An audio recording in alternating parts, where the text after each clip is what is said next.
lot of this isn't going to make sense to you, and I'm sorry about that. I'm just going to start at the beginning, with the house.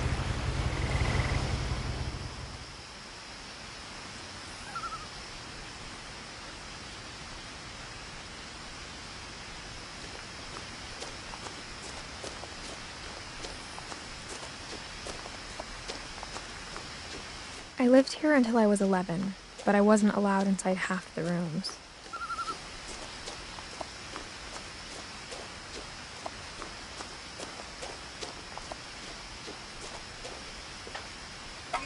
Inside the mailbox were bills from 7 years ago, marked urgent, open immediately.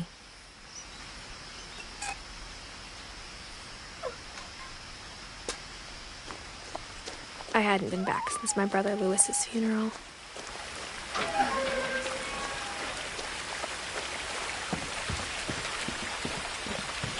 In her will, my mother left me a key, but didn't tell me what it unlocked. Maybe she thought I'd know. Or she thought the mystery would be enough to bring me back.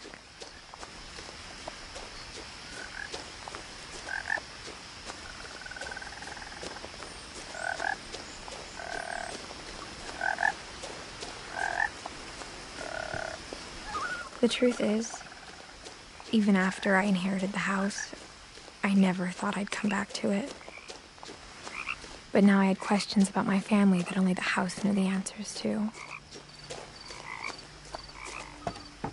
The woods around the house have always been uncomfortably silent, as if they're about to say something but never do.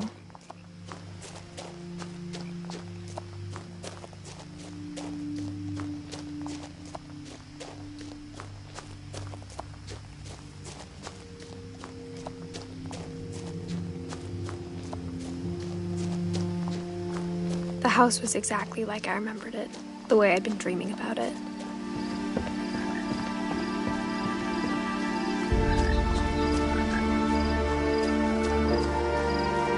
As a child, the house made me uncomfortable in a way I couldn't put into words.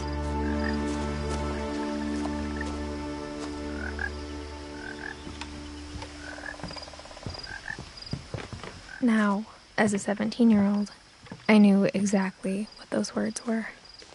I was afraid of the house. I hoped the key might unlock the front door. It didn't.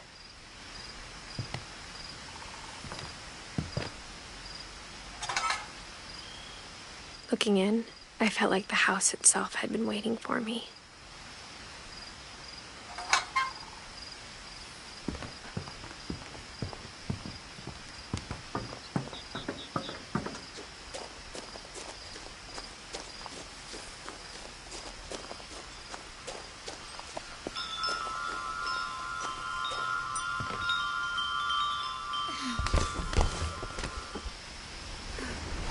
Crawling through the doggy door used to be a lot easier when I was 11.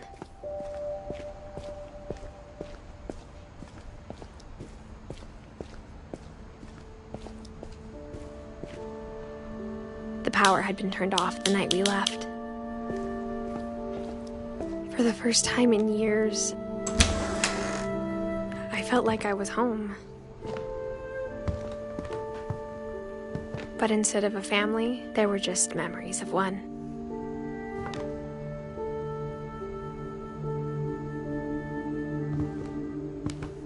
Like how after Lewis started working at the cannery, we all got sick of eating salmon, except our cat, Molly. Or how only one restaurant would deliver to our house, so we had Chinese a lot.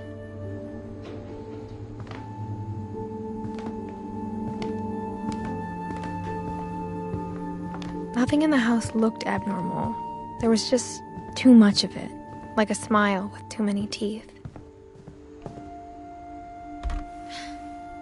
Edie told me once that every Finch who ever lived is buried somewhere in the library.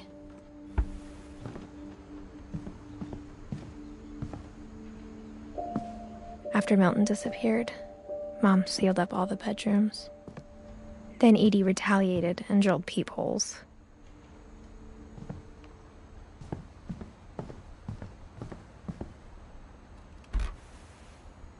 Molly always seemed like a girl I could imagine being friends with, if she hadn't died in 1947.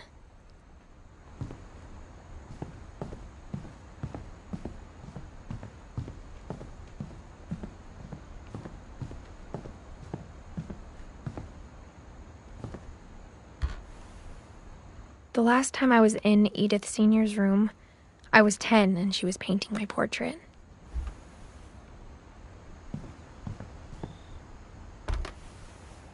My Grandpa Sam spent 7 years sharing a room with his dead brother, Calvin.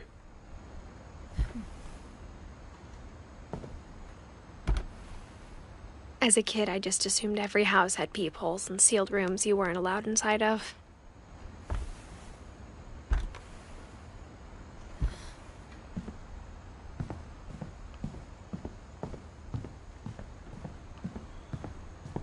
Whenever people ask me about my family, the first thing they always want to know about is Barbara.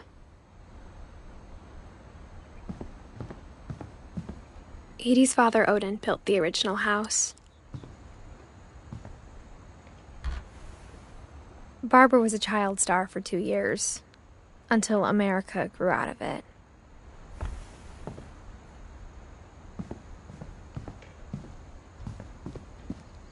Mom must have locked the third-floor stairs on the night we left.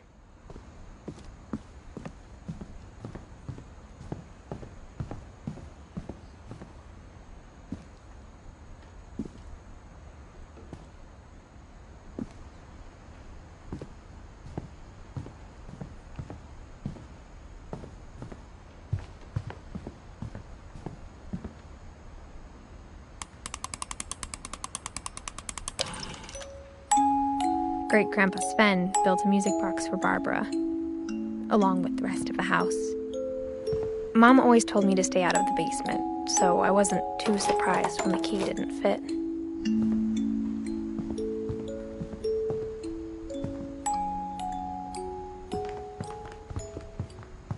The table was still a wreck from the night we left.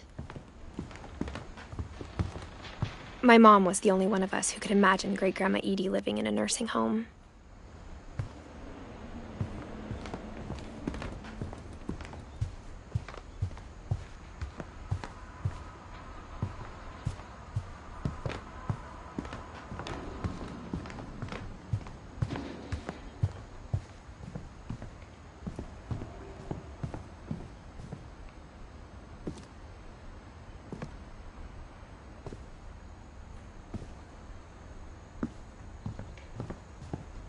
I spent a lot of time playing in Great Uncle Walter's room.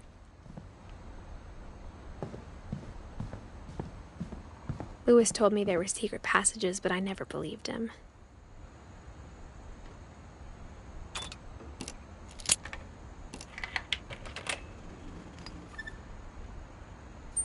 Turns out, my mom was really good at keeping secrets.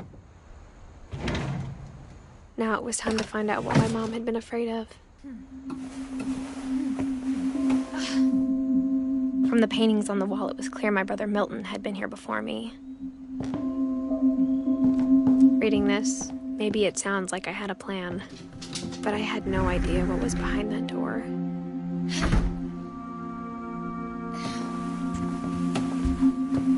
Just like I had no idea where all this was gonna lead. I grew up looking at Molly's room through the peephole. Molly's gerbil had a tiny bedroom with its own even tinier gerbil cage. Being inside for the first time, I felt like I'd stepped behind a painting.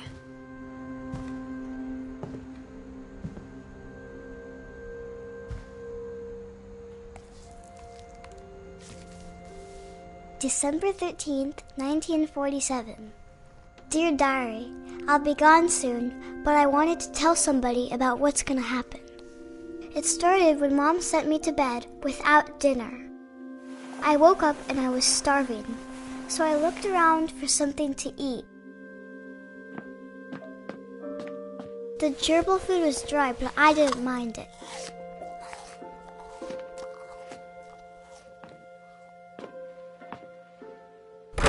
Mom, can I come out now? Sweetheart, It's late. Go to sleep.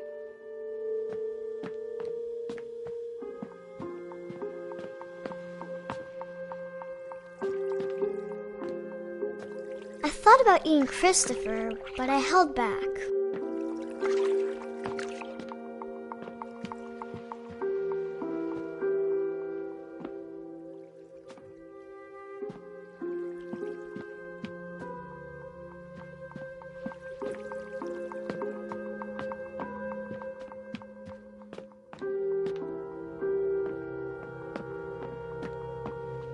My Halloween candy was all gone.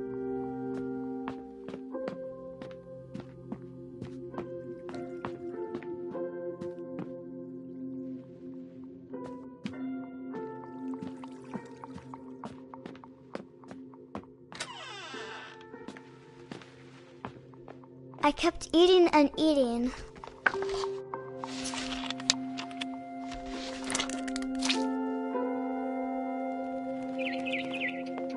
I ate a lot of things that night.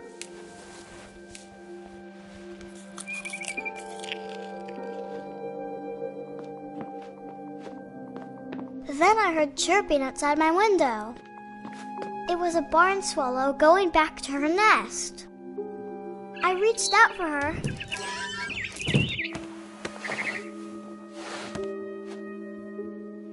And suddenly,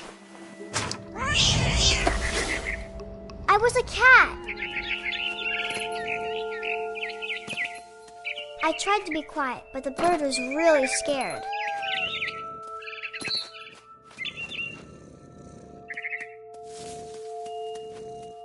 Mom and Dad didn't even look at me.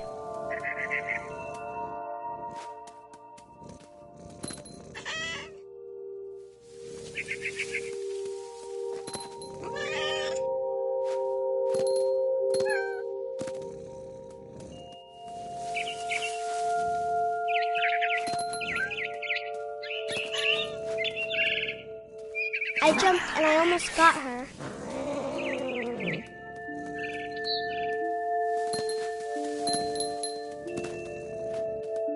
I could tell she was getting really tired. Now I was up in the big tree. I promised Dad I wouldn't climb it anymore. All I cared about was eating that mama bird. I gobbled her up. And suddenly, I was an owl. First, all I heard was the wind. Then I heard little teeth nibbling in the grass.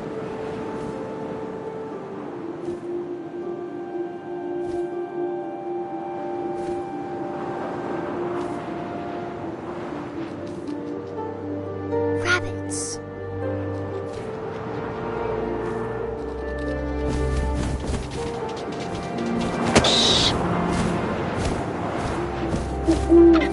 I imagined his face looking up and seeing mine through my talons. I swallowed him up, and I didn't chew one bit. Then I flew off to find something bigger.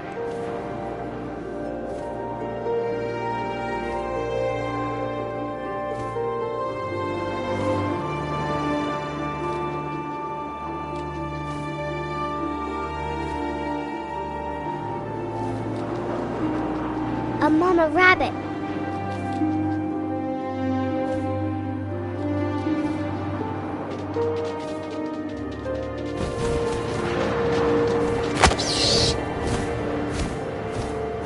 She was almost too big to carry. I started choking, but I couldn't stop eating. And suddenly, I was a shark.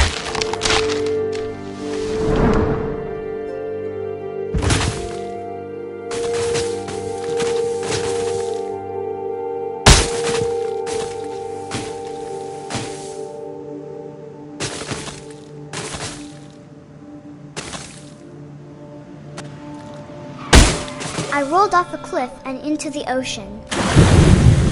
Now, I was hungrier than ever.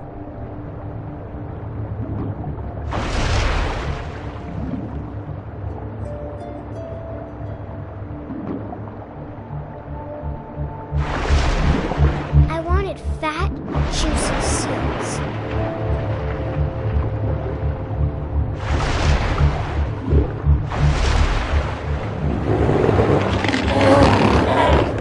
I tore off her flipper, and it tasted really good.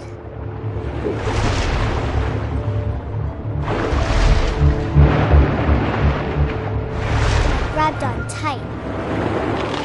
But I was so hungry, I jumped out of the water. When I opened my eyes, everything had changed.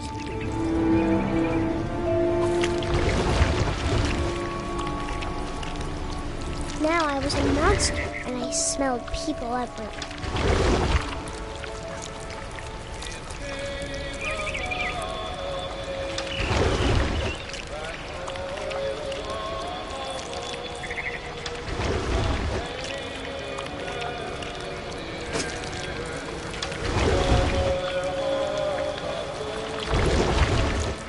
I was big, but I moved real quiet.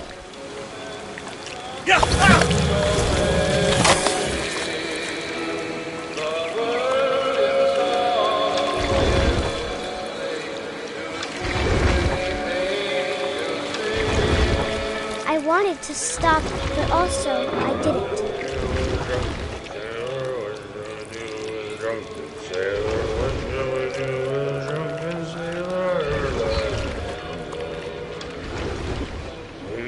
Belly with a rusty razor, his belly with a rusty razor, his belly with a rusty razor.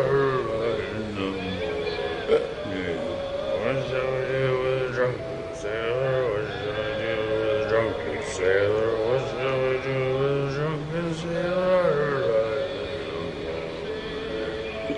Put him in the captain's daughter, put him in the captain's daughter, put him in the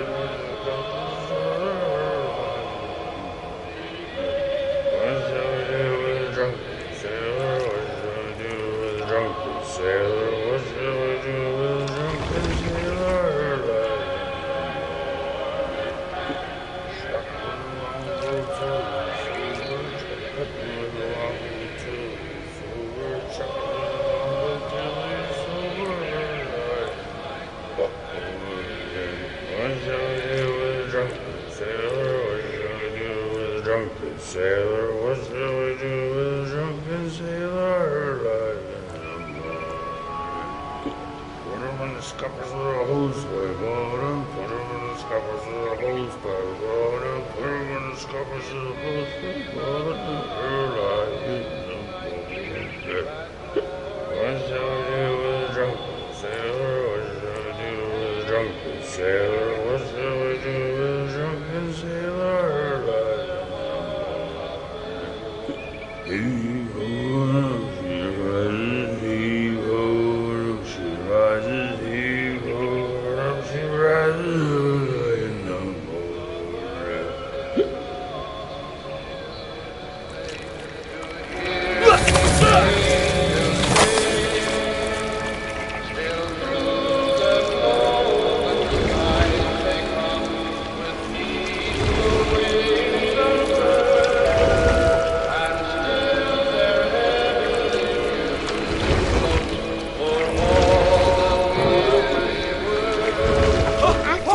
Passenger, I was still hungry. And to cross the water, I smelled something new. Something I had to have, so I swam towards it.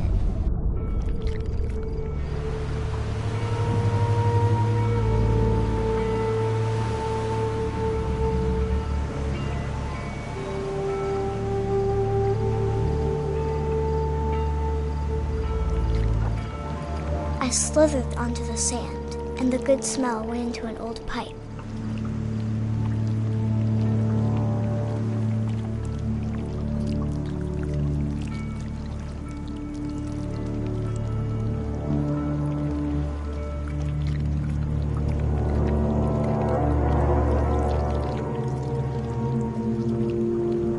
I got closer and closer.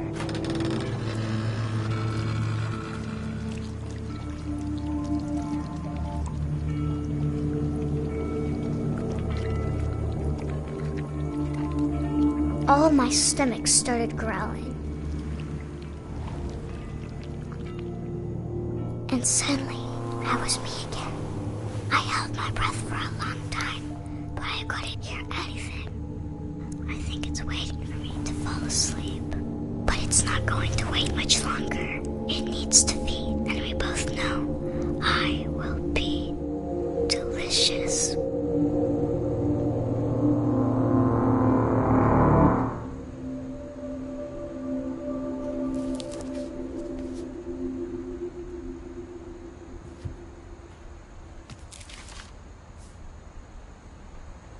I'm not sure if I believed all of that, but I'm sure Edie would have.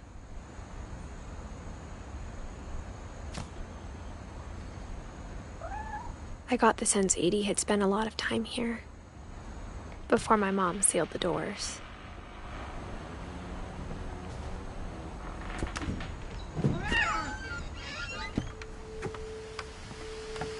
This will be obvious later, but my mom never told me any of these stories. Edie would have, but Mom didn't like bringing up the past.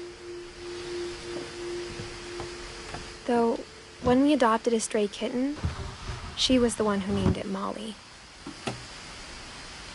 I spent a lot of time in Great-Grandma Edie's room. When Edie told people Sven was killed by a dragon, she could also have said he was building a dragon-shaped slide that collapsed. She could have, but she didn't.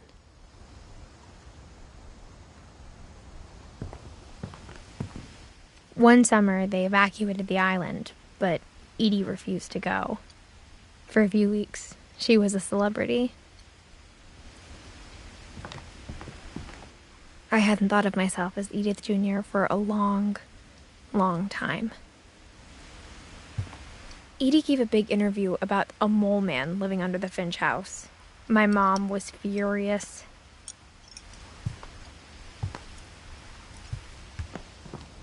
Even in her 90s, sometimes Edie seemed a lot younger than my mother.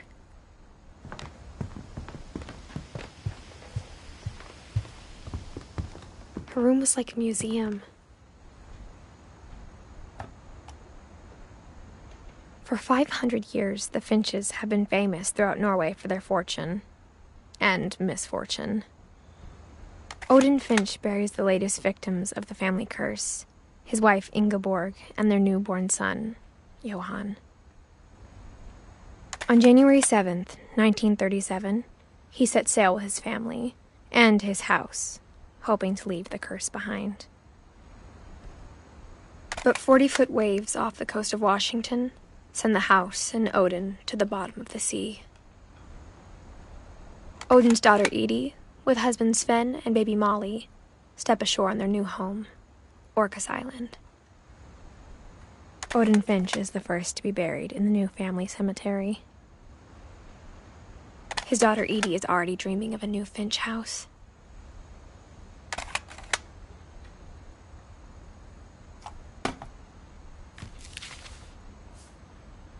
Whatever's wrong with this family, it goes back a long ways.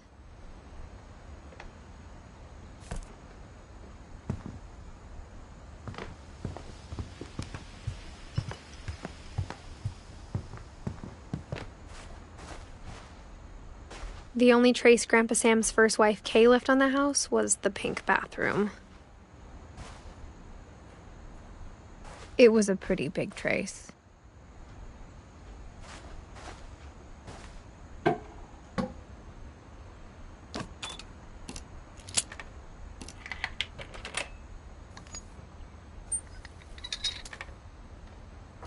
There's a secret in this bathroom. It's in the last place you would look. It isn't in the cupboard. It's hidden in this book.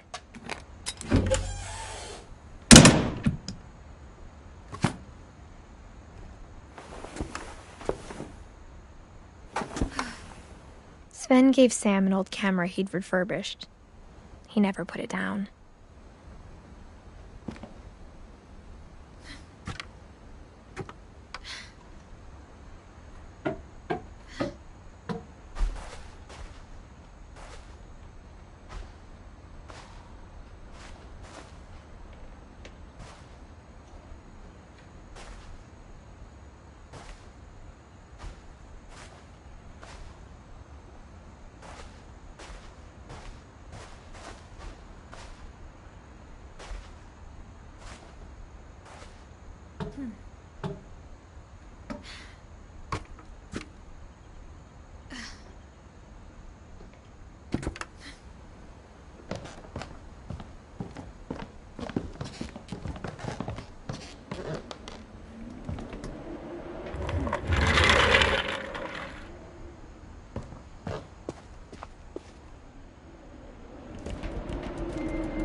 I knew Grandpa Sam had a twin,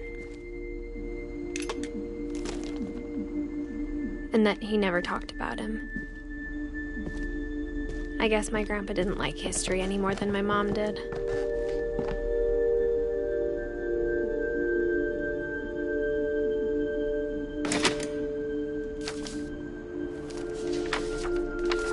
How I Want to Remember My Brother by Sam Finch. The thing I remember is that when he made up his mind, that was it.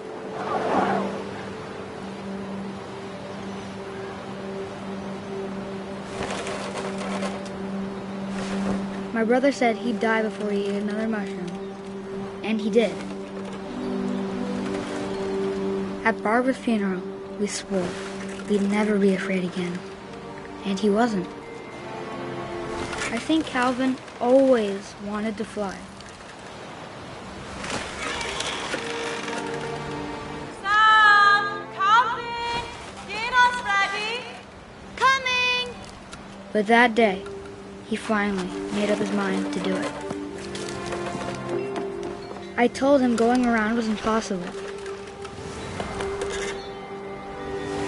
Maybe if I hadn't said that, Calvin! I'm not gonna tell you again! maybe if the wind hadn't picked up, then maybe he'd still be here. But I doubt it. I think he'd already made up his mind. That's what I want to remember about my brother.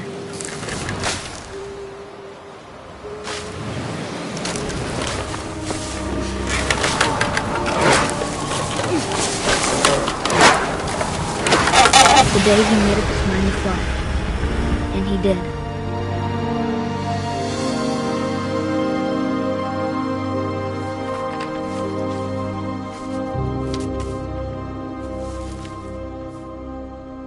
Calvin's story felt strangely familiar. When I was younger, I remember trying to do the exact same thing.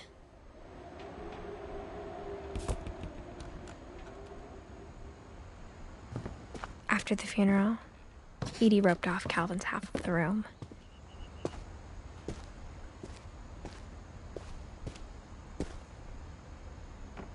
Mom said Grandpa Sam enlisted at 18 and never set foot in the room again.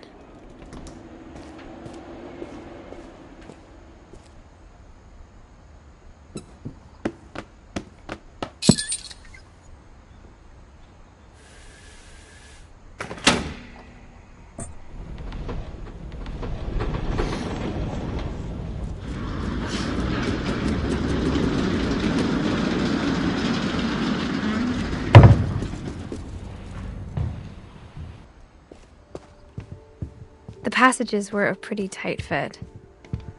They'd obviously been built for smaller hands and bellies.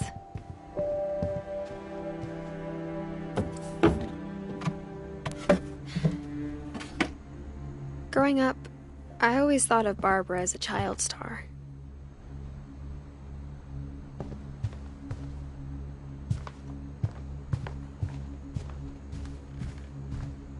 I never thought about how hard it must have been for her afterwards.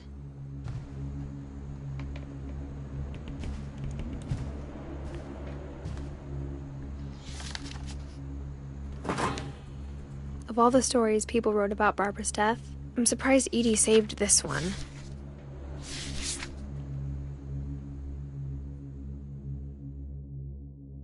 Old Jack here with another ghastly tale inspired by America's most unfortunate family. I'm calling it The Surprise Ending of Barbara Finch.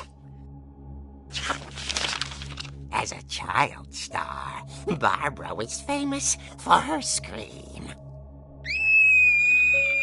Now at 16, she was all washed up. A has-been.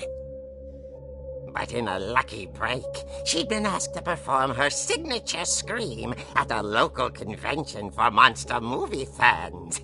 It was just the boost her career needed. Unfortunately, her scream hadn't aged well.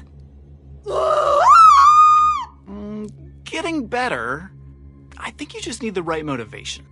Her biggest fan and current boyfriend, Rick, was about to demonstrate when... Now that was a great scream. It was Barbara's father, Sven. He'd slipped into a table saw and had to be rushed to the emergency room. So Barbara got stuck babysitting her youngest brother, Walter. Her convention comeback was cancelled. Okay, I'm hearing frustration, but I'm not hearing terror. What if I tried... A gang of hoodlums in Halloween masks have been terrorizing Orcas Island tonight. Police are urging residents to... That came from the basement. You're right! Also, I loved your delivery on that. Why is your basement door locked? Because my dad likes making puzzles and secret passages. There's a key hidden in the music box. The secret is to keep winding and winding until finally the key pops out. Thanks, babe. I'll be back in a sec. 20 minutes later, Rick hadn't returned. So Barbara went to look for him, right on cue. She reached for the music box.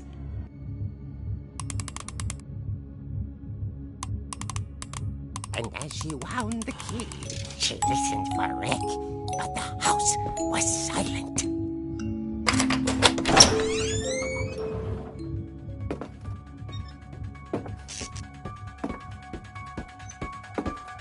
She found Rick's crutch and imagined the worst.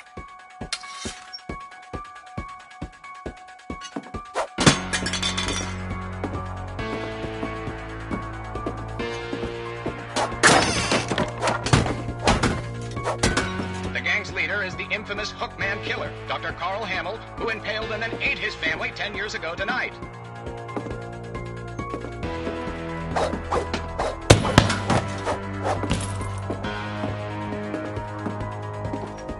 The old fridge rattled and grew still.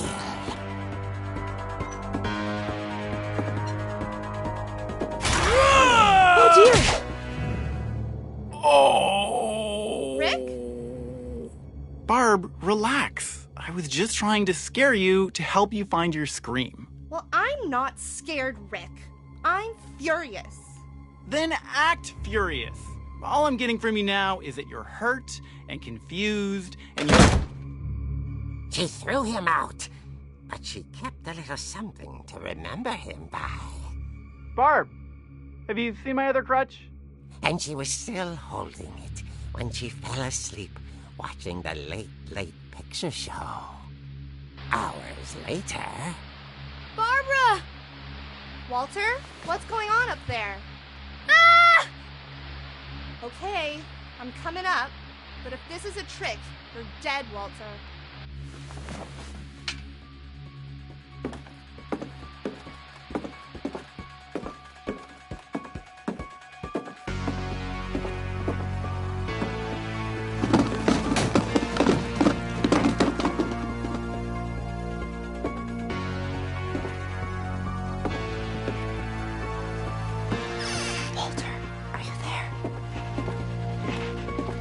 Walter had vanished, but his bedside radio was still on. Orcas Island police describe the man as 6 feet tall, with a steel hook for a hand. Residents are urged to lock all doors and windows and notify the police of any suspicious activity. Barbara turned, saw the hook man, and was speechless. He was quite smashing. And get enough of Barbara. Okay, Barbara, there's gotta be another way out of here.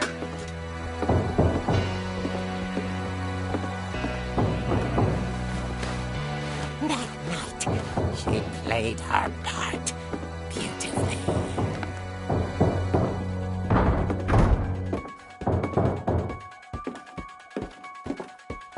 Molly's door hadn't been opened in years. The hinges groaned.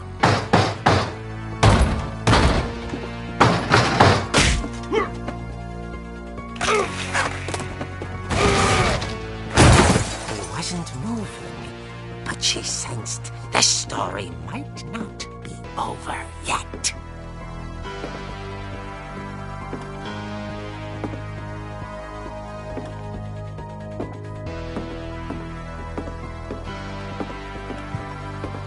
The hookman had vanished.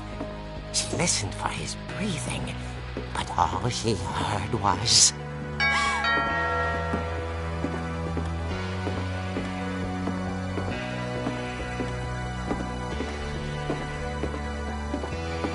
At the door, she heard whispering.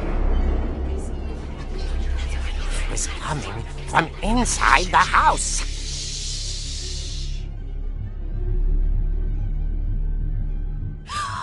Oh dear. The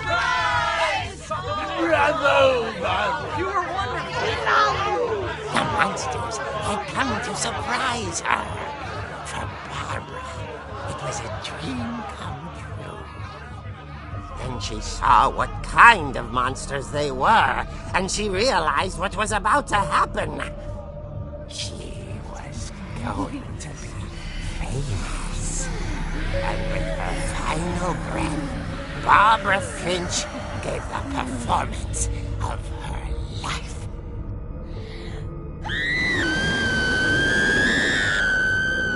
I wasn't there myself, but I hear Barbara was magnificent. Poor girl. She had a taste for stardom.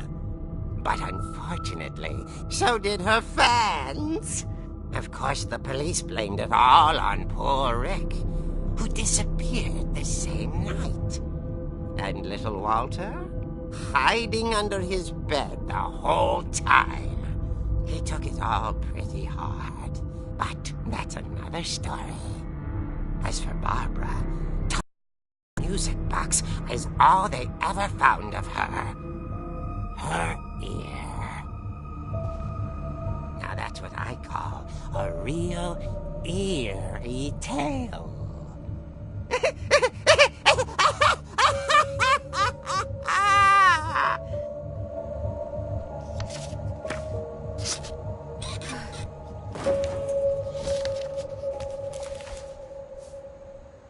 Edie told me all Barbara wanted was to be remembered, as absurd as that comic was.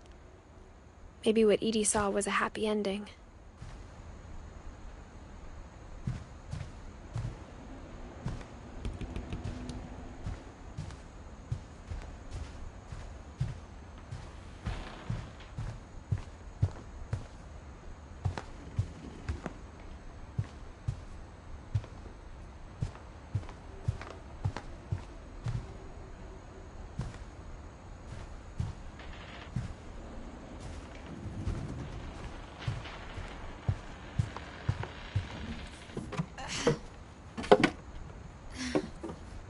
I guess now I know why Mom didn't like me playing with the music box.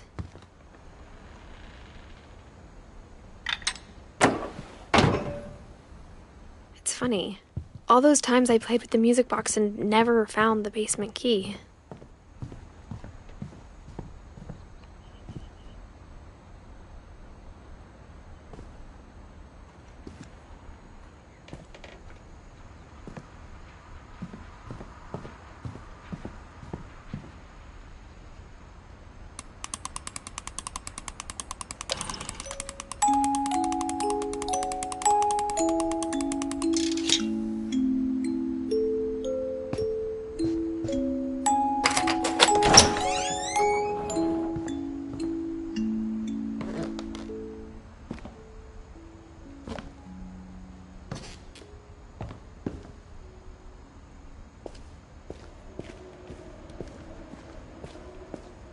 Mom said the basement was off limits, unless I wanted another tetanus shot. I saw Edie sneak down to the basement once, carrying packages. I thought maybe she was hiding presents. It turned out she was hiding a lot more than that.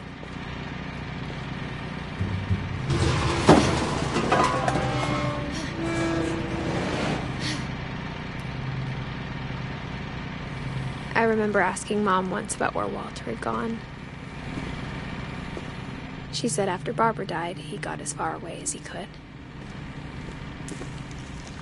If there's a pattern in all these stories, I think it's that none of us has gotten very far.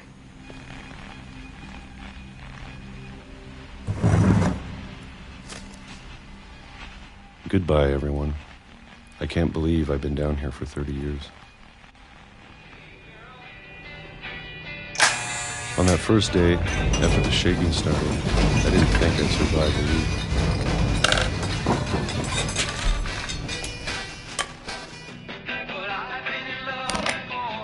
But after a few days, I settled into a routine. That's what kept me sane.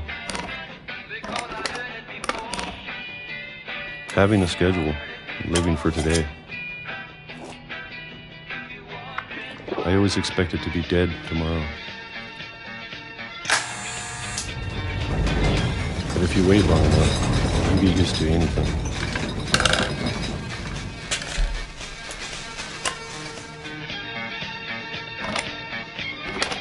Even a monster on the other side of the door starts to feel normal. Almost friendly.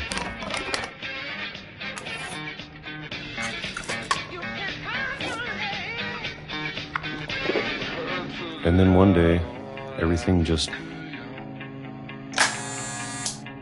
stopped. Whatever that thing was, it was gone. Maybe it got tired of waiting. Or maybe I just got tired of being afraid.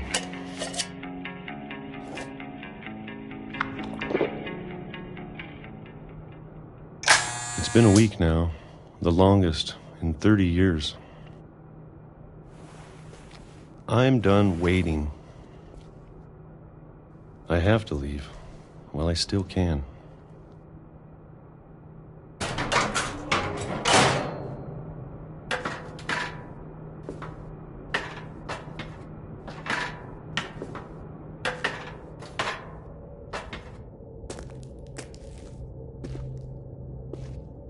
I know it's out there somewhere.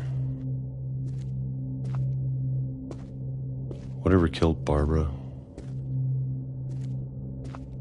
and Molly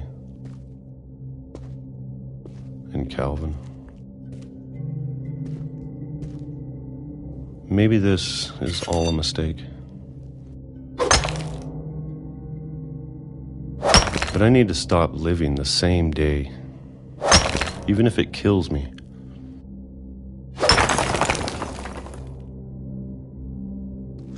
Whatever's out there, I want you to know I'm ready for it. I'm going to appreciate all of it, especially the food. I don't mind if I only have a year left, or a month, or a single week. I'd be happy with one real day. I can already imagine the sun on my face.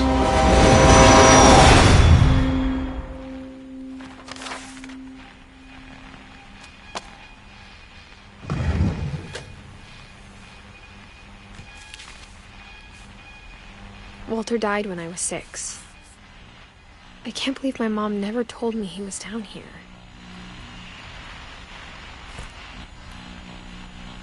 I'm sure my mom was trying to protect me.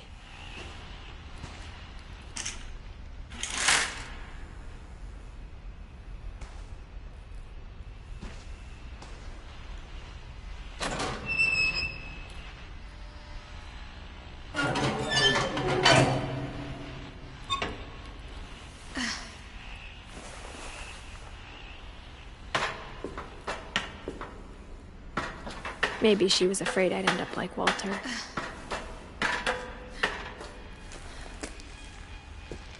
But if she never told me about an uncle under the house, I can only imagine what else she was hiding. I don't want to make the same mistakes she made, trying to bury something that's still alive.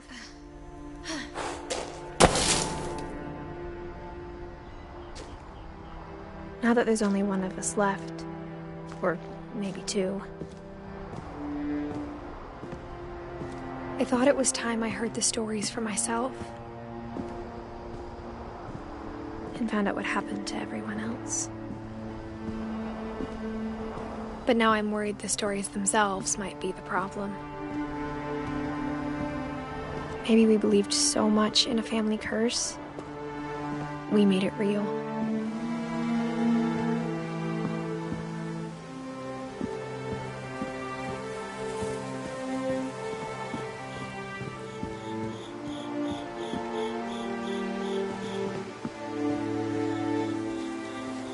I don't know if I should even be writing this.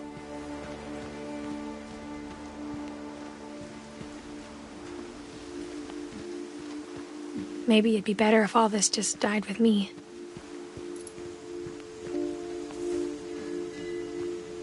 But I thought you should know about your family.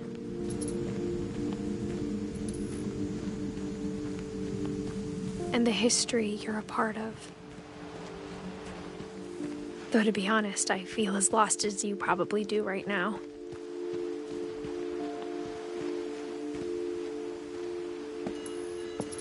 I think the people in these stories believed them, for what that's worth.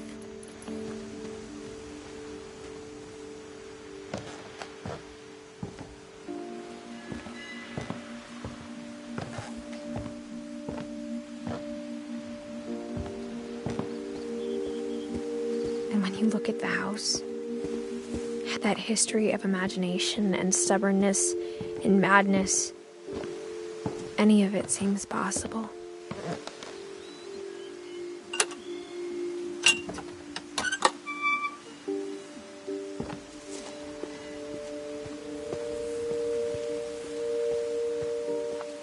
I think we've been surrounded by death for so long, we've just gotten used to it.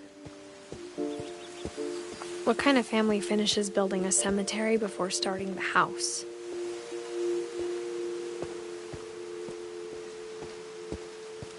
It's embarrassing for me to admit this, but... one. 3 of the gerbils were mine, and 2 had been my fault. Sven built the house, but it was Edie who designed the cemetery.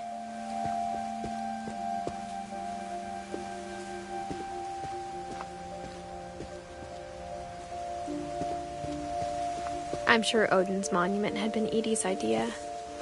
My mom was always trying to move on, but for Edie, the past never went away.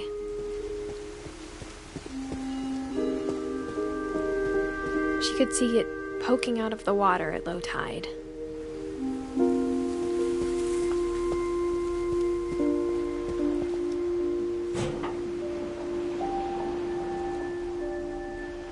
Edie said she dreamed about the old house every night.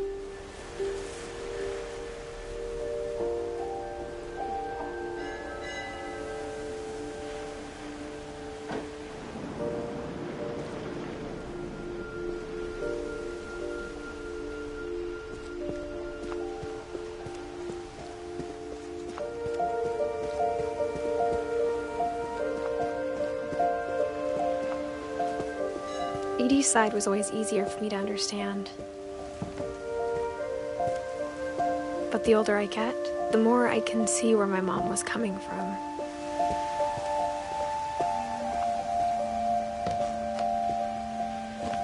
She lost 2 of her brothers, just like I did. I get why she tried so hard to protect us.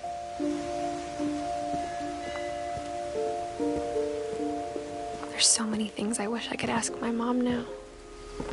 Part of me thinks this is what she wanted all along. For me to come back someday and find everything out for myself.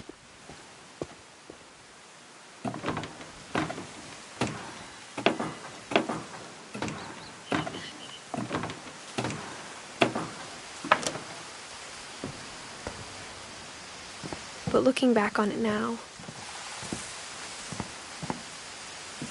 if she told me there was going to be so much climbing, I never would have come when I was 22 weeks pregnant.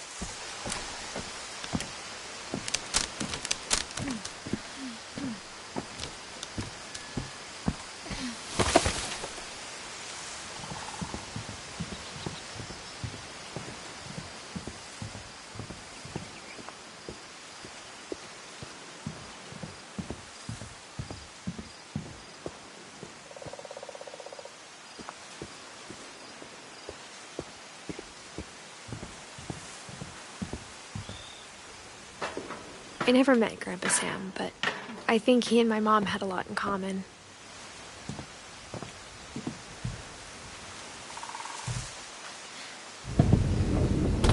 They were both pretty intense.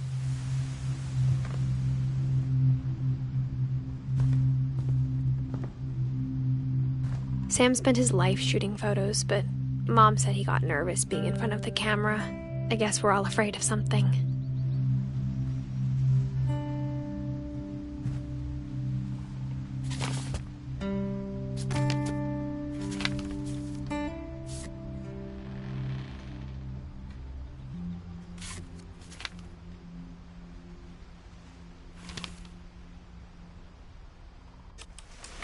Dawn, I promise, you'll never forget this weekend.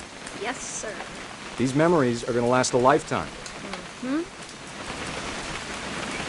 What? Am I gonna have to shoot anything? It's a hunting trip, Dawn. Shooting perfect.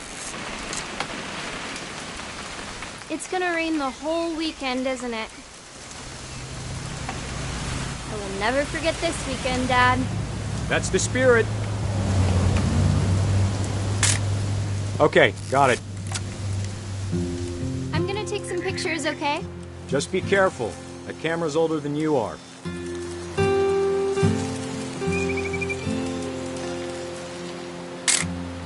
Aw. You're right, Dad. It's starting to clear up. Still freezing, though.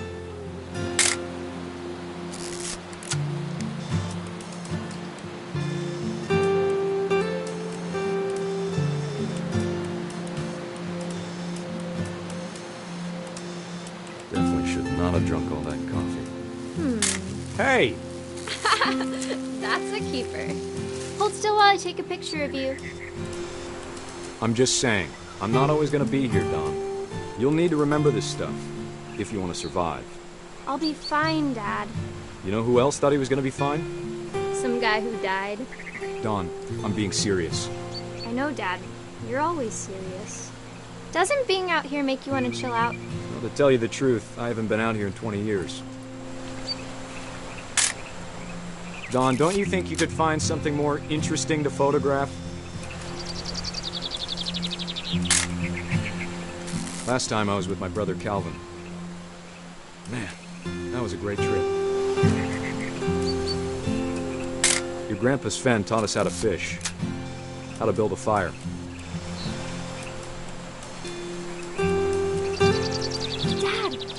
Eyes, Dawn. Before you take the shot, let me get a picture of you.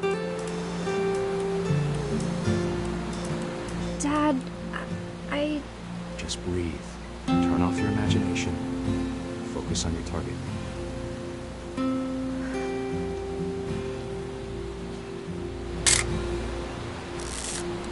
Let me get behind you. Do I have to do this? Dawn, you don't have to do anything. But if you want to survive, you'll need to be strong.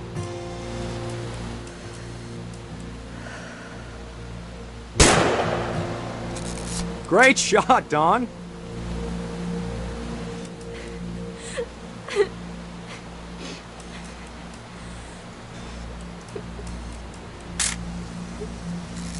I'm proud of you, Dawn. Always remember that, okay?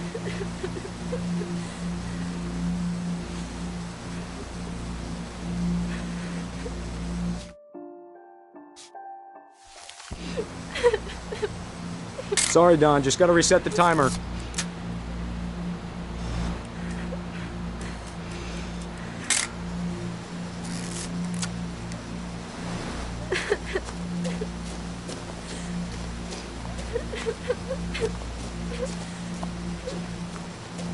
Dad, it's twitching.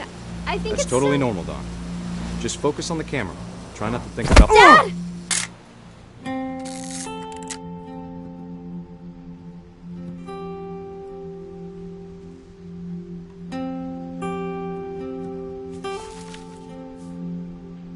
Of all these stories, that's the one I wish most that my mom had told me.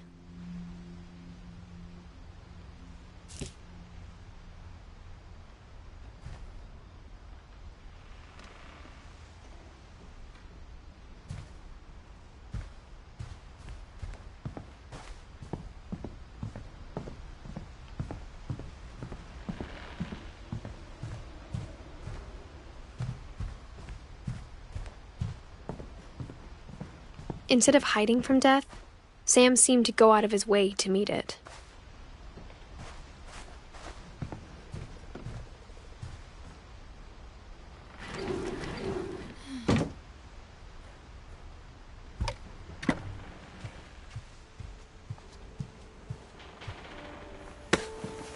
After Sam died, my mom and Edie got really close. They'd both lost a lot.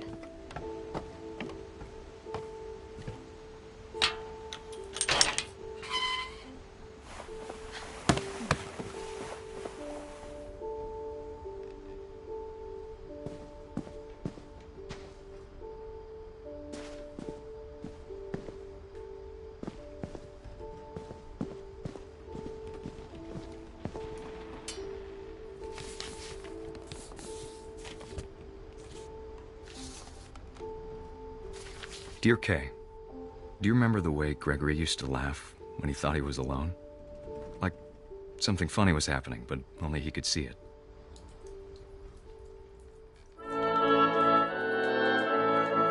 I think he saw things the rest of us don't.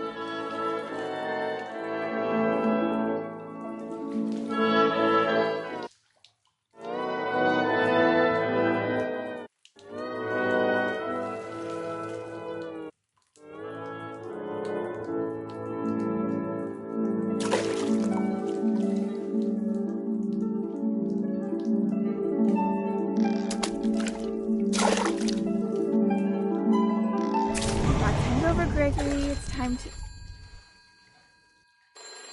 Hold on, sweetie.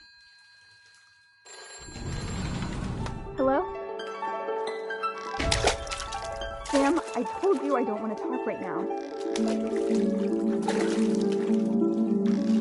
I wonder what he saw. What his world was like.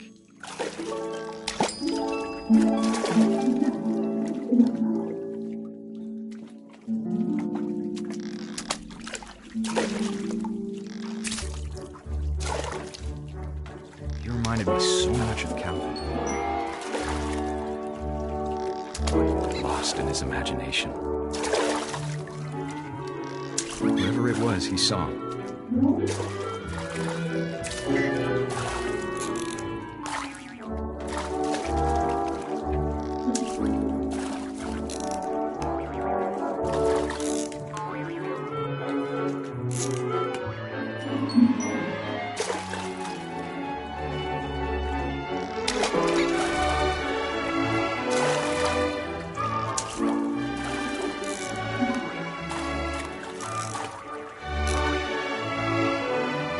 Sure made him happy.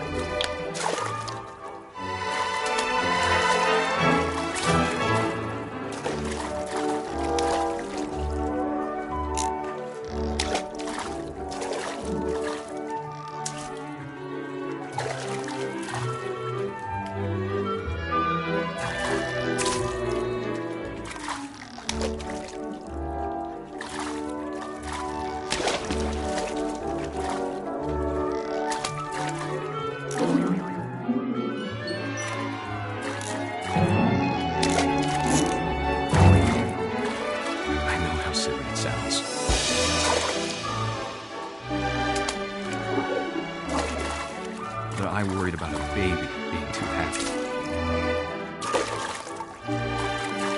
But I could feel him slipping away. Sorry about that, Gregory. I know you did everything you could. Maybe if I hadn't called that night. Damn it. Hold on, I don't want Gregory to hear this.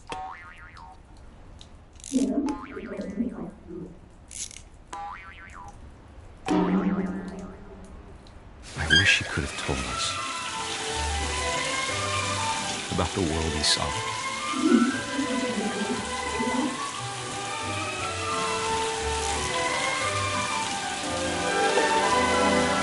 There's so much I don't understand about Gregory, about everything.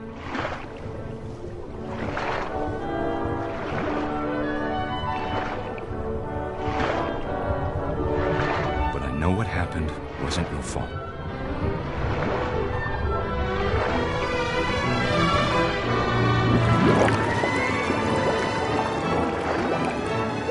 I'm sure he's happy. And he'd want you to be happy too. Good luck, Kay. Love, Sam.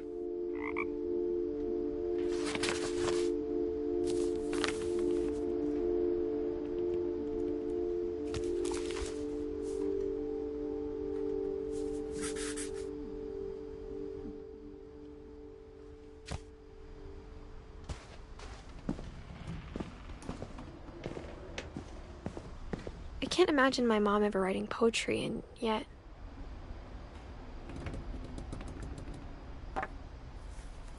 A poem for Gus, who always said the wedding was a bad idea.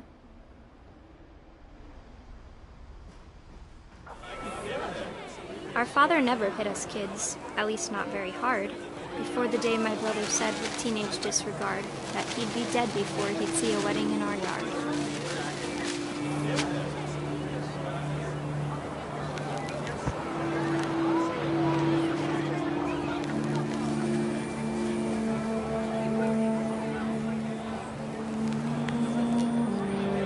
My father made him come, of course, but Gus stood far apart, just flew his kite and bottled up the storm inside his heart.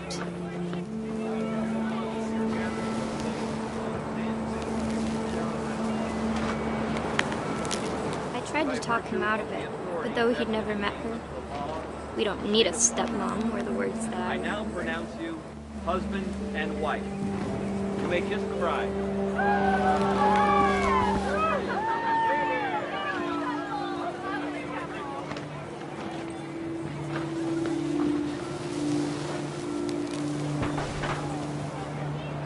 When the time for photos came, Dad ordered him to come here. But Gus declined, and as a sign held up his middle finger.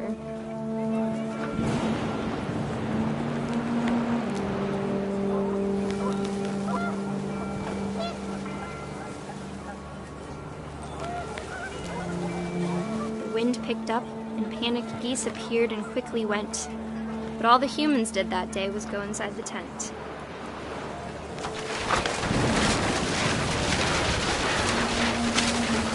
Rain came down in buckets then, but no one seemed afraid that nature might destroy the tent our dad had crudely made. The thunder sounded much too close and full of angry power. But all my father said to this was, "Make the music louder."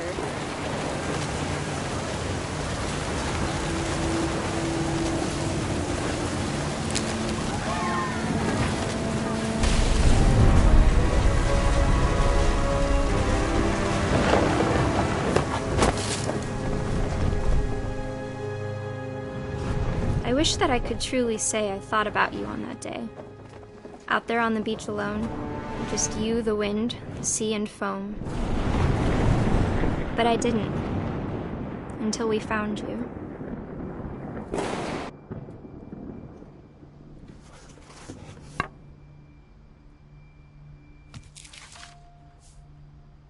She never talked about him, but Mom told me once if I was a boy, they were going to name me Gus.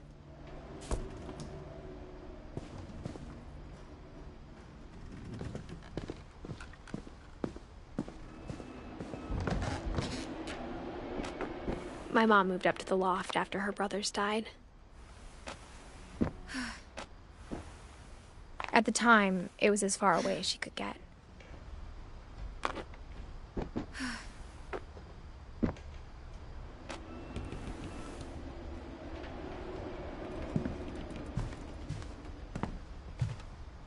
She spent a summer building houses in Calcutta, where she met my dad, Sanjay.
My mom moved to India a week after graduation and got a job teaching English. Louis was born a year later.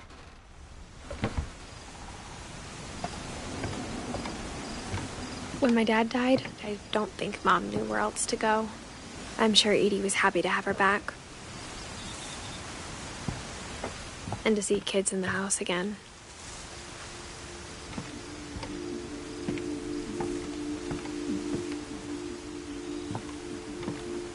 The house had to get a little bigger, but Edie was used to that. And for a while, things were good.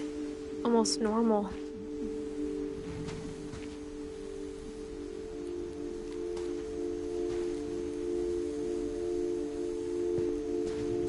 But it didn't last.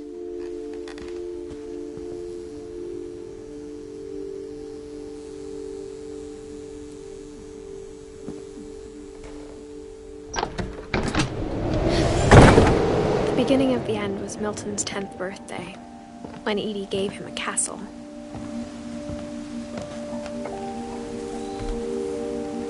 After Milton disappeared, the only thing he left behind was a room full of paintings.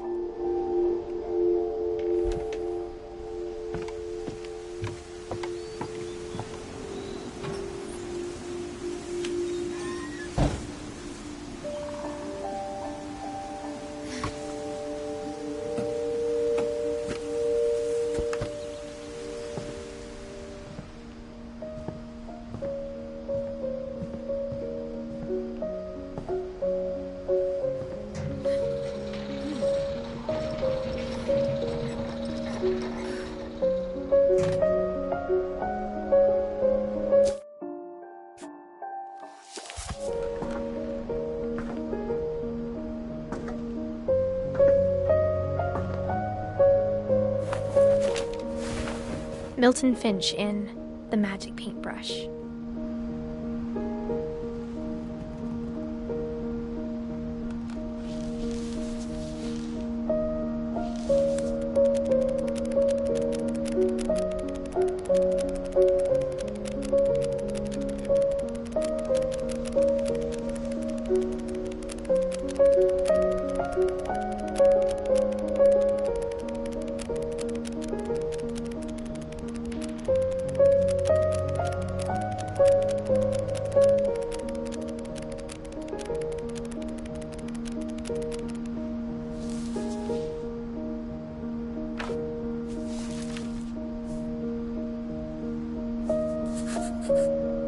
I was 4 when Milton disappeared.